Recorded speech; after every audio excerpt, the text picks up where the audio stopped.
नमस्कार, मैं हूं शुचिता मिश्रा, पत्रिका आगरा से।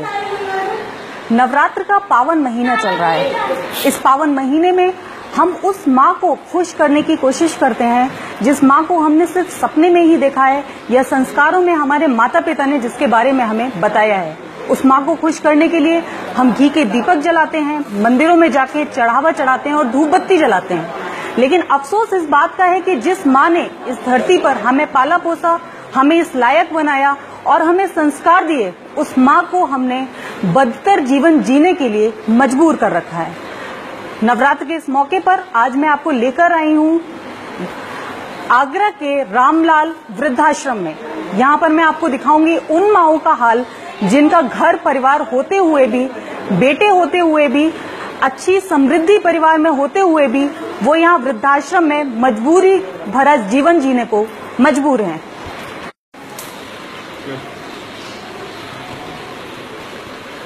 सबसे पहले हम बात करते हैं आगरा की कमला नगर की नीलम मिश्रा से। आंटी नमस्ते। नमस्ते बेटा।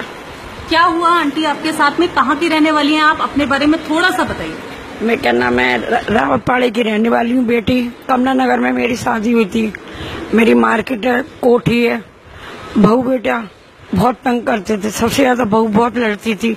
सारी संपत्ति जायदाद सब ले लिया मुझसे। अब मेरी लड़की को भी निकाल दिया। लड़की के निकालने के बाद हम दोनों को निकाल दिया, पति पत्नी को।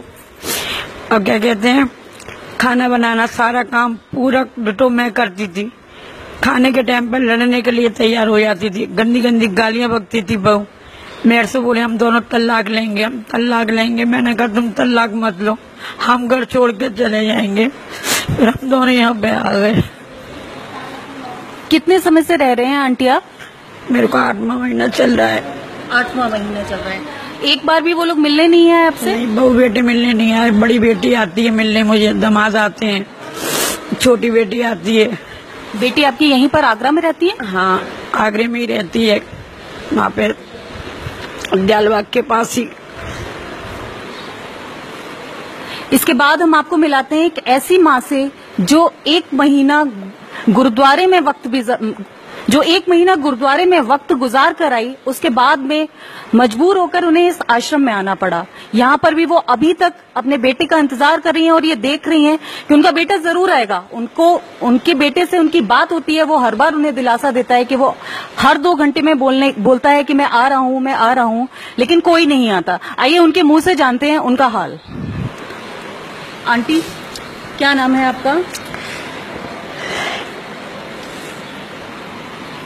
Aunty please.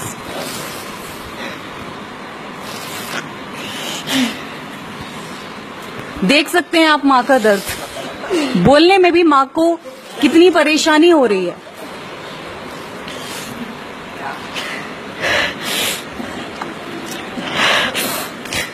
बताइए आंटी, सबको बताइए। मेरा नाम है। बोलूं? आगरा के पश्चिमपुरी इलाके से फ्लैट बेचने के बाद में नोएडा में फ्लैट खरीदा।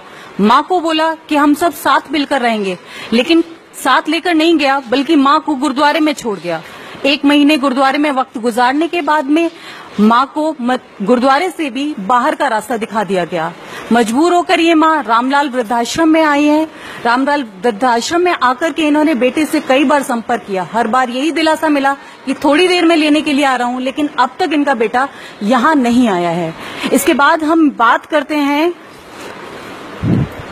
आंटी आपका नाम? ओमवती आंटी से। ओमवती आंटी से पूछते हैं वो यहाँ पर क्यों है और क्या वजह है, क्या हुआ था उनके साथ में। आंटी कब से रह रही हैं आप यहाँ? 4 महीने हो गए बेटा। 4 महीने।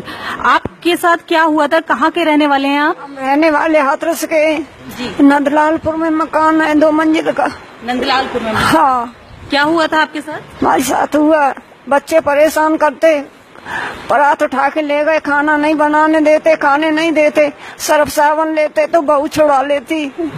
भाई बेटा कहता तू तब मेरा मकान बिकवा देगी, तू सर्फ साबुन लेती है, तू मकान बिकवा देगी मेरा। तो अभी तक आपका बेटा आपसे मिलने नहीं आया जब से आप यहाँ रह रही हैं? नहीं, बेटी आई है, बेटा नहीं आया। कितनी बेटियां हैं आपकी? 2 हैं। 2 बेटियां। हाँ। आंटी आपका नाम? मेरा नाम शारदा है। जी? शारदा। शारदा। हाँ। आंटी आप कब से रह रही हैं यहाँ पर?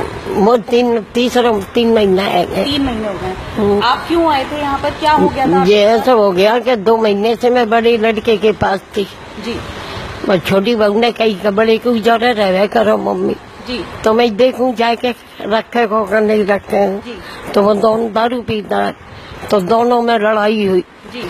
तो 2 एक औरतें बोली ये बच्चा ना रही कैसा मार रहा हूँ बहुत बुरे तरह मार रहा हूँ तो मैं उसे बचाने चली गई तो वो मुझसे बोला कि हट जाओ तुम मैं जाए मार डाले को जी। सुई में उठा के मेरा चांटा मारा बेटे ने आपको चांटा मारा? हाँ सुई में दूसरे यहाँ भाग आई। बेटे ने चांटा मारा, मजबूर होकर माँ को घर छोड़ना पड़ा। आंटी आप कहाँ से आई हैं? मैं मथुरा से। मथुरा से आई हैं। क्या हुआ था आपके साथ? आप यहाँ कैसे आई? आपके साथ में ऐसा हुआ कि जैसे हमारे वो बीमार थे जी तो उसने लेकर आ गए थे। हाँ यहाँ पे BSc कॉलेज में जी। वो लेके आ गए थे। फिर उसने जो साल भर हो गई वो खत्म हो गए। आगरे में भर्ती करा, हेमरेज की बीमारी हो गई थी उनकी तो वहाँ पे कुछ सेवा 3 साल हो गए।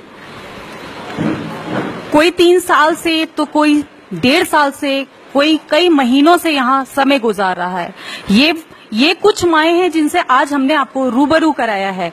ऐसी ही 1 नहीं 2 नहीं पूरी 92 माएं कई राज्यों से यहाँ पर आकर के इस रामलाल वृद्धाश्रम में रह रही हैं। इनके आंसू रुकने का नाम नहीं लेते हैं। इस नवरात्र के इस मौके पर आपको ये इन माओं से मिलाने का हमारा उद्देश्य सिर्फ इतना था कि देवी माँ को प्रसन्न करने के बहुत तरीके आपने आजमाए हैं। वो तरीके भी शायद आपको इन माओं ने ही संस्कार में सिखाए होंगे। इन माओं ने आपको बड़ा इसलिए किया था ताकि आप बुढ़ापे पर इनका सहारा बन सकें। अगर आपको खुश करना ही है तो साक्षात धरती पर मौजूद उस माँ को खुश कीजिए जिसकी बदौलत आप यहाँ तक पहुंचे हैं, जिसकी बदौलत आप कमा रहे हैं, अपना परिवार बसा पाए हैं। अगर इस माँ को आप खुश रख सकेंगे तो देवी माँ आपके ऊपर अपनी कृपा वैसे ही बरसा देगी। नमस्कार।